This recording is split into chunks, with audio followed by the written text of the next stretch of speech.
We all want to be happier. Some of us are naturally happy, and others, well, not so much. But we all strive for happiness, whether that's being happy, feeling happiness, or finding things that make us happy. Hi, I'm Joshua, and welcome to the Zenfinity Podcast and your Motivation in Minutes. There are several things we can do to help intensify or increase our happiness. In order to keep this list minimal, here are 5 tips to help us all live a happier life. Number 1, giving. If you want to feel good, do good. It's a great place to start. Helping others and being kind not only contributes to the happiness of others, it can also help us feel happier ourselves. Studies have shown that when we do kind things, it literally gives our brain a boost, activating the reward center. It can even take our minds off of our own worries too. Up next is exercising. Taking care of your body is good for the mind. They're both connected. And there are lots of ways that we can look after ourselves physically, like exercising, moving more during the day, getting enough rest, eating nourishing and healthy foods, staying hydrated, and getting out into daylight. These all directly impact how we feel and function. An extensive body of scientific research is showing the many benefits of exercise for our psychological health and happiness. Exercise and being physically active can help us manage, treat, and even prevent depression and anxiety. It can boost our confidence, help us manage stress, and help us sleep and think better too. It's not all about running marathons. There are simple ways that we can all do more to be active each day, like walk, run, dance, swim, cycle, take a yoga class. The list is almost endless, and it can all make a difference on how we feel.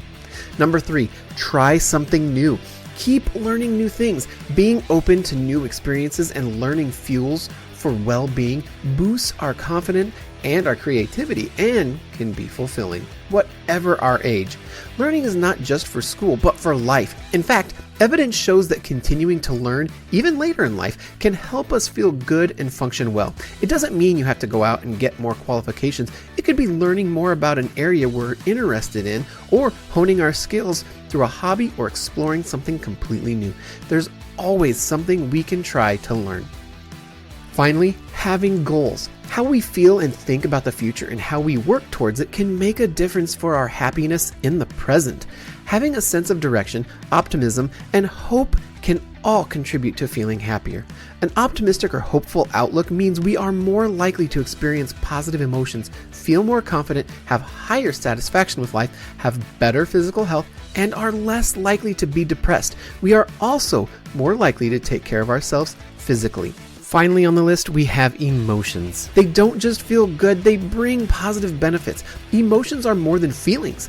They include momentary physiological changes which influence our actions. For instance, unpleasant emotions like fear actually evolved over time to help us survive by avoiding danger, by triggering a fight, flight, or freeze response. It wasn't until relatively recent that the power of pleasant emotional experiences was also recognized. Scientists found that fleeting momentary experiences of pleasant emotions broaden our perceptual fields, causing us to literally see more, to be more open and trusting of others, recognize people from other cultures better, see more options, be more open to ideas, more likely to adapt, and be better at creative problem solving.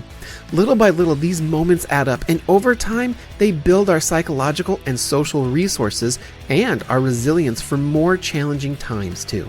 Okay, I just can't help myself. I'm going to throw a bonus one on there. The bonus one is acceptance. Be comfortable with who you are. No one is perfect, yet we often expect ourselves to be perfect. When we learn to accept ourselves, we are likely to be happier and better at learning and growing. How we feel about ourselves can have a big influence on how happy and resilient we are. Accepting that, like all human beings, we have strengths and we all have imperfections. We'll make mistakes, believe it or not. Failure is not an important component of physiological well-being. And if you've listened to my podcast long enough, you'll know I've talked about how we can learn from our mistakes. That mistakes and failure aren't bad. It doesn't mean we won't feel bad when we mess up, but we shouldn't dwell on it or beat ourselves up about it. This means that we are more able to learn, grow, and move on. We are also less likely to feel ashamed and withdraw from others. It can boost our relationships and compassion towards others. The good news is research is showing that we can learn how to accept ourselves better. This may be even more important now than ever before. Social media makes it very easy to compare how we feel inside about ourselves to how we perceive other people and their lives from the outside. Yet, most of us only post the best images of ourselves online. Think about it. We almost always only post the fun and glamorous stuff we want people to see. We may even feel we have to edit or filter our photos to make us look how we think we should look, rather than how we actually are. We seek others to like us and to validate the images we've posted and feel bad about ourselves if we don't get enough of these likes or clicks. This can affect us at any age, but this is especially damaging when we're young.